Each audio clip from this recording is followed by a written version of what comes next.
How much do you know about Taiwan? Because everyone talks about it now. Do you know why it's important? Do you know the history of it? If not, you came to the right place, because I'm going to do my best and hyper simplify things in order to keep this shorter than 8 minutes. The history of Taiwan can be traced back to the Communist Civil War, which took place in China, in which the communists managed to win and overthrow the Chinese government. Now, certain elements of that Chinese government, politicians and leaders, managed to evacuate into the island of Taiwan, where they mounted a defense against the communists, and they had various skirmishes between the mainland and the island. And all of this ended with the United States, which had a very persuasive argument with Chairman Mao, saying that if he doesn't leave Taiwan alone, the Americans are going to nuke China. At which point Mao realized that that is not something preferable, so they stopped messing with Taiwan ever since. Fast forward until today, due to the fact that Taiwan didn't benefit from communist ideology, it's one of the most prosperous nations on earth, as well as a major central hub for commerce, for trade. But the most important aspect of Taiwan, and this is the reason the United States cannot just let it be taken by China, is due to the fact that around 90% of chips are being manufactured there.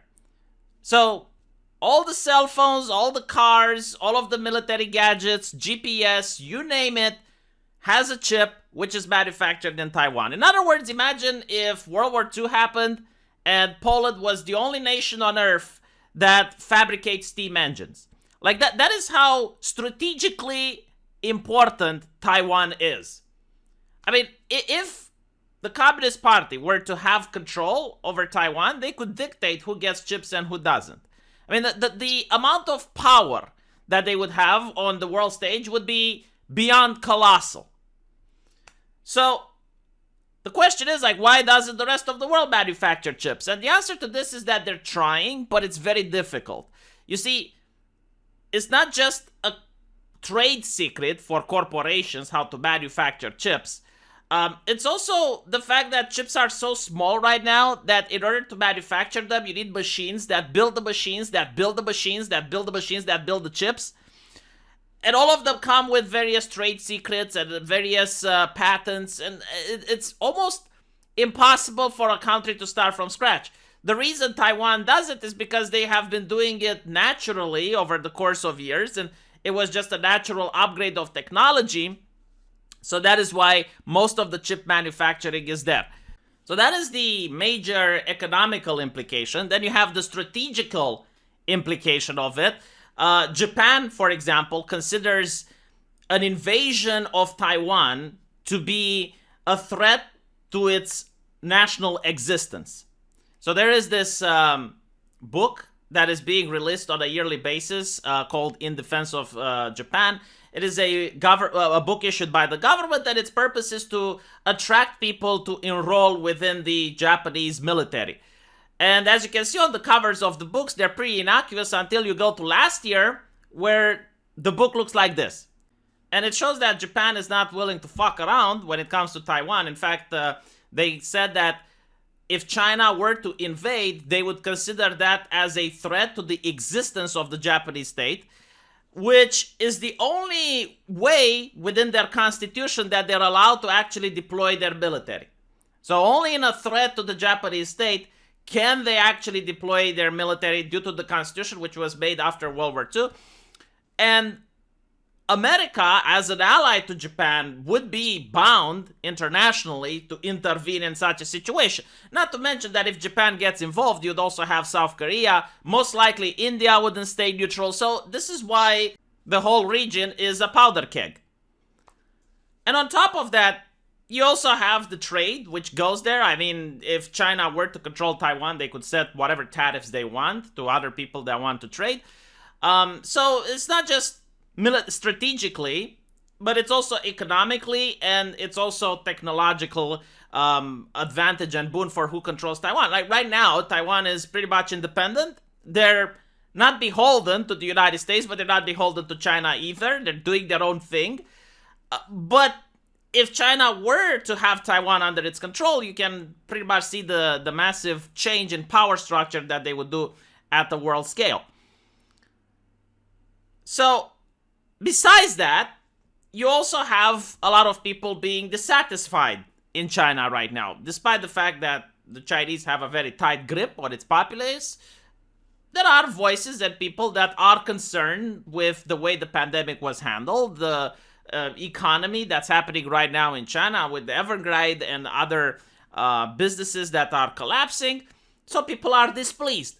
If Chairman Xi manages to take Taiwan back, then that would not only add to his legacy, but would get all of the patriotic nationalist people to be energized, to start supporting him more. Again, even if it's a dictatorship, you still need the support of the people at the end of the day. So that's why China is now being a lot more saber-rattling when it comes to Taiwan. It also has like political importance. But recently, we noticed that things are escalating more and more. A lot of people were expecting that the invasion would happen by now. However, I do believe that because Russia has such a difficult time in Ukraine, and due to the international response that Russia got, it did put China a little bit on a back foot. Like they're trying to wait and see what's going to happen. They want to assess the situation a little bit more before they're committing. I think that if Russia does really poorly in Ukraine, China might as well go after some disputed territories that they're having with Russia. So if Russia shows weakness, you might see the attention of Chairman Xi diverted away from Taiwan towards contested territories that they have with Russia.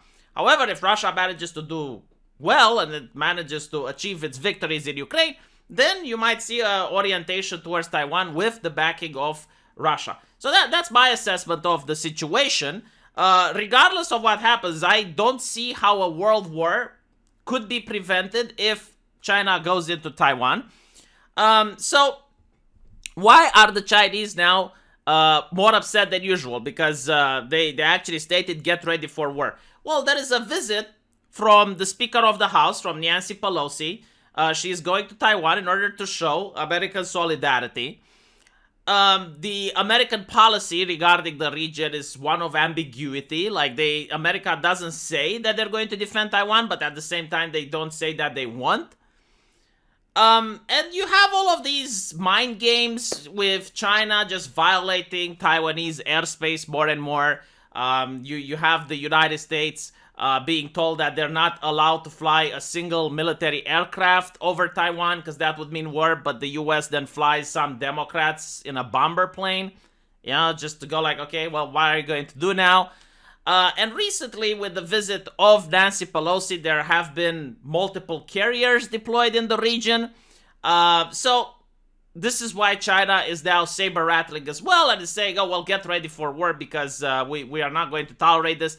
Again, their policy is that of Taiwan not being a nation state, not having independence, but actually being part of their territory that's being controlled by a rogue faction.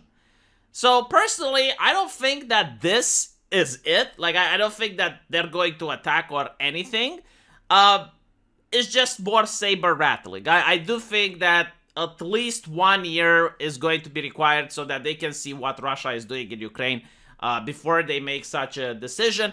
But it's still very concerning. It's still a very hot area where tensions are very high, and it can lead to some catastrophic military decisions that do not just involve that particular region, but can have dire ramifications to the rest of the world.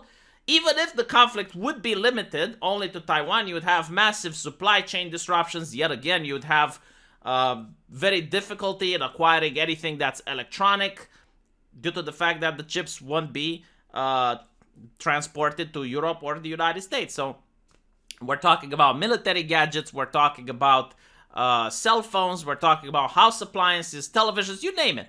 Like everything that requires a chip to function is probably going to be off the market. That's what a conflict with Taiwan actually means. Let me know what you guys think though, and I will see you in the comment section. Take care.